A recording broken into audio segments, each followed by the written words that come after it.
श्री कृष्ण कहते हैं, सुख दुख तो अतिथि की तरह है, भारी भारी से आएंगे चले जाएंगे। यदि वो नहीं आएंगे तो हम अनुभव कहां से लाएंगे। खामोशी से भी कर्म होते मैंने देखा है, पेड़ों को छांव देते हुए। गुस्सा आए तो रुकना सीखो, गलती हो जाए तो झुकना सीखो। रिश्ते कभी अपने आप नहीं टूटते, अहंकार, अज्ञान और रवैया उन्हें तोड़ देते हैं। ज्ञान के बाद यदि अहंकार का जन्म होता है तो अज्ञान जहर है, किंतु ज्ञान के बाद यदि नर्मता का जन्म होता है तो वही ज्ञान अमृत है। मन की शांति से बढ़कर इस दुनिया में कोई और दौलत नहीं है। इंसान की पहचान करनी है तो सूरत से नहीं, चरित्र से कीजिए, क्योंकि सोना अक्सर लोहे की तिजोरी में ही रखा जाता है। इंसान कहता है, भगवान मेरी दुआ उसी वक्त क्यों नहीं सुनता। भगवान ने मुस्कुराकर कहा, मैं तेरे गुनाहों की सजा भी तो उसी वक्त नहीं देता। दुनिया की हर चीज ठोकर लगने से टूट जाती है, एक कामयाबी ही है जो ठोकर खाकर ही मिलती है। इंसान इस एक कारण से अकेला हो जाता है क्योंकि वह अपनों को छोड़ने की सलाह गैरों से लेता है। मेरे दोस्त मुझसे कहते हैं, तुम बहुत भोले हो इसलिए लोग तुम्हें लूट कर चले जाते हैं। लेकिन मैं उनसे हंसते हुए कहता हूँ, मुझे लूटने वाले के तो सिर्फ 2 हाथ हैं, लेकिन मुझे देने वाले के 1000 हाथ हैं। कुछ नहीं मिलता दुनिया में मेहनत के बगैर। मेरा अपना साया भी मुझे धूप में आने के बाद मिलता है। जिंदगी की किताब में धैर्य का कवर होना जरूरी है, क्योंकि वही हर पन्ने को बांध कर रखता है। 2 लोगों से हमेशा होशियार रहो, एक जो तुम में वो कमी बताए जो तुम्हारे अंदर नहीं है, और दूसरे वो जो तुम में वो गुण बताते हैं जो तुम में नहीं है। अच्छी सूरत से ज्यादा मायने अच्छा स्वभाव रखता है, क्योंकि सूरत तो उम्र के अनुसार बदल जाएगी, पर अच्छा स्वभाव आपका जिंदगी भर साथ देगा। बारिश में नहाना आसान तो है, लेकिन रोज नहाने के लिए हम बारिश के सहारे नहीं रह सकते। इस प्रकार भाग्य से कभी कभी चीजें आसानी से मिल जाती हैं, किंतु हम हमेशा भाग्य के भरोसे नहीं जी सकते। सच्चा और अच्छा दोस्त एक फूल की तरह होता है, जिसे हम तोड़ भी नहीं सकते और छोड़ भी नहीं सकते। अगर तोड़ दिया तो मुरझा जाएगा, और अगर छोड़ दिया तो कोई और ले जाएगा। दिल के सच्चे लोग भले ही जीवन में अकेले रह जाते, लेकिन ऐसे लोगों का साथ भगवान जरूर देते हैं। श्री कृष्ण कहते हैं, गुरु और सड़क दोनों एक समान होते हैं, खुद वहीं रहते हैं और दूसरों को मंजिल तक पहुंचा देते हैं। अपनों से बस उतना ही रूठो कि आपकी बात और सामने वाले की इज्जत बरकरार रहे। चेहरे की सुंदरता आंखों में उतरती है और स्वभाव की सुंदरता दिल में। हम अच्छे थे, अच्छे हैं और अच्छे ही रहेंगे।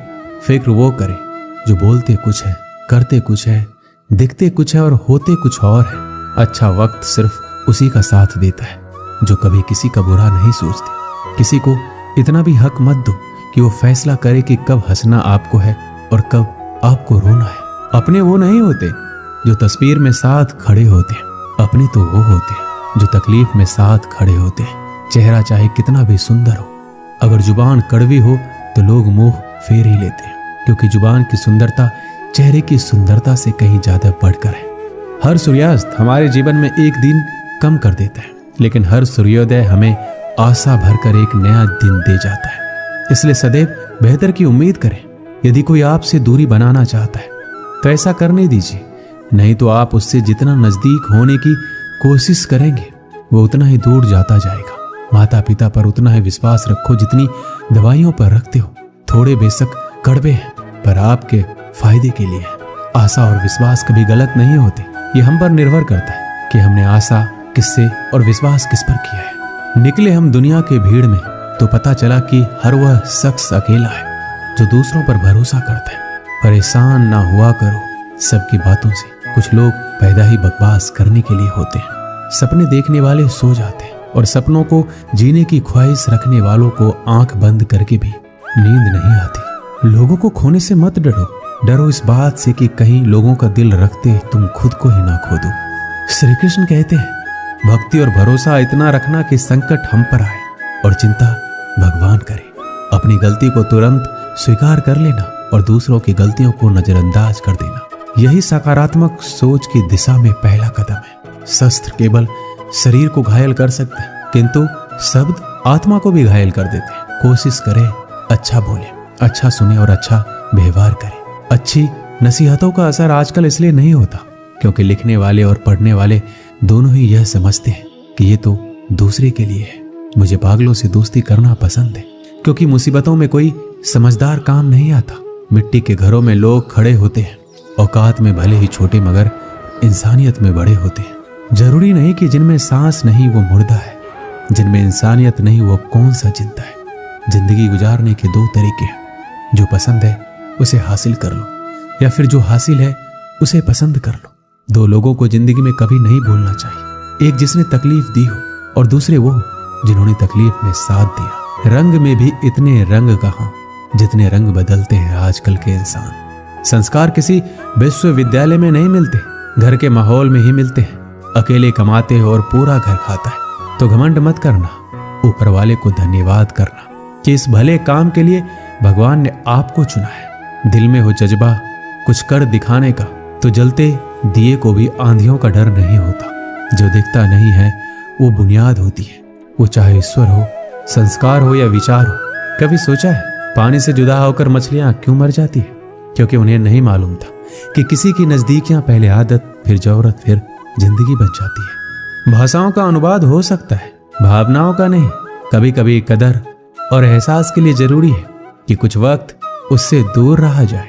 याद रखना, अक्सर वही लोग हम पर उंगली उठाते हैं जिनको हमें छूने की औकात ना हो। आजकल दुनिया में इंसान की कीमत उसके चले जाने के बाद पता चलती है। जब कोई व्यक्ति अपनी समस्याओं को आपके सम्मुख रखता है तब वह आप पर ईश्वर के जैसा संपूर्ण विश्वास रखता है। समय बताने वाले बहुत हैं, पर समय पर काम आने वाले बहुत कम। अपनी किस्मत को दोष कभी मत देना। आप इंसान बनकर पैदा हुए हो, ये किस्मत नहीं तो और क्या है। काश लोग समझ जाए कि रिश्ते एक दूसरे का ख्याल रखने के लिए बनाए जाते हैं, एक दूसरे का इस्तेमाल करने के लिए नहीं। जो कदर नहीं करते उनके लिए लोग रोते हैं, और जो हर किसी की कदर करते हैं उन्हें लोग अक्सर रुलाते हैं। ये दुनिया वाले भी अजीब हैं। दुनिया तो आपके राह में पत्थर फेंकेगी, लेकिन यह आपके ऊपर निर्भर करता है कि आप इस पत्थर को कैसे इस्तेमाल करते हो। दूसरों पर वही पत्थर फेंक कर या अपनी कामयाबी का पुल बनाकर। जिंदगी में कभी भी निराश मत होना, क्या पता कल वो दिन हो जिसका तुम्हें बेसब्री से इंतजार था। किसी को कभी दुख मत देना, क्योंकि दी हुई चीज एक दिन 1000 गुना होकर लौटती है। वक्त के साथ सब कुछ बदल जाता है, लोग भी, रास्ते भी, एहसास भी, और कभी कभी हम खुद भी। हर खोई हुई चीज ढूंढने पर मिल सकती है।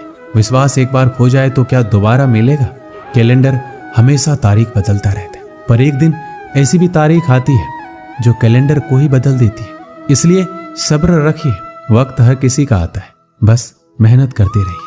हम तो मजाक में भी किसी को दर्द देने से डरते हैं, ना जाने लोग कैसे सोच समझकर दिलों से खेल जाते हैं। जिंदगी आखिरकार रुला ही देती है, फिर चाहे हम माँ बाप के कितने ही लाडले क्यों ना हो। किसी से प्यार करो तो बेशक करो, बस उम्मीद मत रखो, क्योंकि तकलीफ प्यार करने से नहीं उम्मीद रखने से होती है। लोगों की निंदा से परेशान होकर अपना रास्ता ना बदलना, क्योंकि सफलता शर्म से नहीं साहस से मिलती है। सलाह के 100 शब्दों से ज्यादा अनुभव की एक ठोकर इंसान को बहुत मजबूत बनाती है। सारे वजन उठाकर देख लिए, दाल रोटी ही सबसे भारी है। धैर्य रखिए, कभी कभी जीवन में कुछ अच्छा पाने के लिए सबसे बुरे दौर से गुजरना पड़ता है। हर इंसान में कोई ना कोई प्रतिभा जरूर होती है, लेकिन लोग अक्सर इसे दूसरे जैसे बनने में नष्ट कर देते हैं। जो बुरा लगे उसे त्याग दो, फिर चाहे वो विचार हो, कर्म हो या मनुष्य। जिंदगी में हम कुछ नया इसलिए भी नहीं कर पाते क्योंकि हमें लगता है कि दूसरे नहीं कर पा रहे हैं तो हम कैसे कर सकते हैं। जिंदगी में कैसा भी मोड़ आए कभी हिम्मत मत हारना, क्योंकि तुम्हारी हिम्मत ही तुम्हें हर कठिनाई से बाहर निकालेगी। एक बात याद रखना, पूरी दुनिया जीत कर भी अगर आपने माँ बाप का दिल नहीं जीता तो वो हार के समान है। एक समय की बात है, एक राज्य में एक पराक्रमी राजा का शासन था। उसकी कोई संतान नहीं थी। ढलती उम्र के कारण राज्य के भावी उत्तराधिकारी को लेकर वह अत्यंत चिंतित था। अनेक वैद्यों को दिखाने के बाद भी वह संतान सुख से वंचित ही रहा। अंततः उसने राज्य के ही किसी योग्य नवयुवक को राज्य की बागडोर सौंप देने का निश्चय किया। भावी उत्तराधिकारी के चयन हेतु उसने योग्यता परीक्षण का आयोजन किया। इस हेतु एक शानदार महल का निर्माण करवाया गया। महल के दरवाजे पर गणित का एक समीकरण अंकित कर पूरे राज्य में घोषणा कर दी गई कि राज्य के सभी नवयुवक महल का दरवाजा खोलने आमंत्रित है। दरवाजे समीकरण हल कर दरवाजा जो खोलने में सफल होगा उसे महल उपहार स्वरूप प्रदान किया जाएगा, और साथ ही राज्य का उत्तराधिकारी भी घोषित कर दिया जाएगा। घोषणा के दिन से ही उस नवनिर्मित महल में नवयुवकों का तांता लग गया। सुबह से लेकर शाम तक नवयुवक वहां आते और दरवाजे पर अंकित गणित के समीकरण को हल करने का प्रयास करते, किंतु आश्चर्य की बात यह थी कि कोई भी उसे हल नहीं कर पा रहा था। कोई उसे लिखकर या याद करके जाते और घर पर उसका हल निकालने का हर संभव प्रयास करते, किंतु फिर भी असफल रहे थे। कई दिन बीत गए। राजा के बड़े से बड़े गणितज्ञ भी उस समीकरण का हल निकालने में असमर्थ रहे। तब राजा ने दूसरे राज्यों के गणितज्ञों को आमंत्रित किया। दूसरे राज्य के गणितज्ञ आए और गणित का वह समीकरण हल करने लगे। जैसे जैसे दिन ढलता गया, एक एक करके गणितज्ञ वहां से जाते गए। अंत में मात्र 3 लोग शेष बचे। उनमें से 2 दूसरे राज्य के गणितज्ञ थे, किंतु तीसरा गांव का एक साधारण सा युवक था। दोनों गणितज्ञ जहां गणित का समीकरण हल करने में लगे हुए थे, वो युवक एक कोने में खड़े होकर उन्हें देख रहा था। राजा ने जब उसे यूं खड़ा देखा तो पास बुलाकर पूछा, तुम दरवाजे पर अंकित समीकरण हल क्यों नहीं कर रहे? युवक बोला, महाराज, मैं तो बस यूं ही इन नामी गिरामी गणितज्ञों को देखने आया हूं। ये अपने राज्य के इतने बड़े गणितज्ञ हैं, इन्हें समीकरण हल करने दीजिए। यदि इन्होंने हल निकाल लिया तो राज्य के उत्तराधिकारी बन जाएंगे। इससे बड़ी खुशी की बात और क्या होगी। यदि ये समीकरण हल नहीं कर पाए तब मैं कोशिश करके देखूंगा। इतना कहकर युवक एक कोने में बैठकर गणितज्ञों को देखने लगा। पूरा दिन निकल गया और शाम घिर आई, किंतु दोनों गणितज्ञ समीकरण हल नहीं कर पाए। उनके मस्तिष्क में पूरे दिन मात्र एक ही प्रश्न घूम रहा था कि आखिर इस समीकरण में ऐसा भी क्या है, कैसे ये हल होगा, कैसे महल का ये दरवाजा खुलेगा। पूरा प्रयास करने के बाद भी वो समीकरण हल नहीं कर पाए। उन्होंने हार मान ली तो कोने में बैठा युवक उठकर दरवाजे के पास गया और जाकर उसे धीरे से धक्का दे दिया। जैसे ही उसने दरवाजे को धक्का दिया, दरवाजा खुल गया। दरवाजा खुलते ही लोग उससे पूछने लगे कि तुमने ऐसा क्या किया कि महल का दरवाजा खुल गया? युवक बोला, जब मैं बैठकर सबको गणित का समीकरण हल करते देख रहा था तो मेरे दिमाग में विचार आया कि हो सकता है कि दरवाजा खोलने का कोई समीकरण ही ना हो। इसलिए मैं गया और सबसे पहले जाकर दरवाजे को धक्का दे दिया। दरवाजा खुल गया। दरवाजा खुलने का कोई समीकरण था ही नहीं। उसका उत्तर वहां उपस्थित राजा ने भी सुना और बहुत प्रसन्न हुआ। उस युवक को वह महल भी दे दिया गया और राज्य का भावी उत्तराधिकारी भी घोषित किया। इस कहानी से हमें क्या सीख मिलती है? जिंदगी में हम कई बार ऐसी परिस्थिति में फंस जाते हैं जब हमें लगता है हमारे सामने पहाड़ जैसी समस्या है, जबकि वास्तव में कोई समस्या होती ही नहीं, या होती भी है तो छोटी सी, लेकिन हम उसे बहुत बड़ा बनाकर उसमें उलझे रहते हैं। बाद में उस समस्या का समाधान अपने आप ही निकल जाता है, या फिर थोड़े से प्रयास के बाद तब हमें एहसास होता है इतनी सी समस्या के लिए हमने कितना समय बर्बाद कर दिया। समस्या आने पर विचलित ना हो, शांति से सोचिए और फिर समाधान करने का प्रयास कीजिए। दोस्तों, इस वीडियो में बस इतना ही। मिलते हैं अगली वीडियो में। अपना ख्याल रखिएगा। जय श्री कृष्ण।